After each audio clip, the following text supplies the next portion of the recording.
L'objectif, nous, c'est de créer de l'attrait sur le massif, même en période d'été et intersaison. Donc on va travailler sur ce sujet-là. Donc là, d'ici septembre, on aura un vrai projet. Enfin, on a déjà le projet, mais on va le présenter publiquement. Voilà.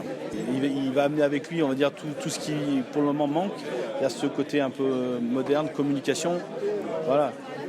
Et derrière, on a vu déjà son arrivée, tout de suite, on appelle des gestionnaires de patrimoine touristique qui s'étaient complètement désintéressés du Vercors, hein, parce que c'était un peu vieillissant, ils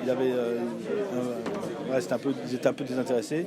On voit que maintenant, ils regardent ça pas du tout de la même approche. Et puis, il y a des vrais projets communaux, et nous, l'idée, c'est qu'on accompagne la volonté communale. Voilà. Mais en aucun cas, j'ai souvent entendu dire Tony Parker, il veut bétonner le Vercors. Son initiative, c'est pas la sienne, c'était dans le PLUI, et c'est pas du tout de son fait, bien au contraire.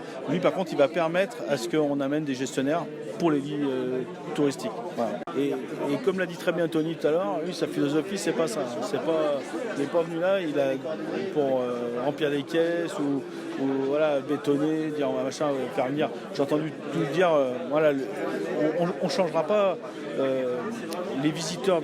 C'est pas la jet set qui va venir là, clairement. Voilà, c'est pas du tout ça. On ne mettra personne de côté, mais par contre, ici c'est familial et c'est ce qui l'a attiré et c'est ce qu'il faut garder dans votre état d'esprit. Je suis très content en tout cas que ça lui ait plu, qu'il soit venu, que derrière, que soit Victor et Dany, ils aient accroché avec lui. Les relations sont bonnes. Voilà, tout s'est très bien passé. Aujourd'hui, c'est un sacrement, c'est un aboutissement, on va dire, un peu plus d'une année de discussion.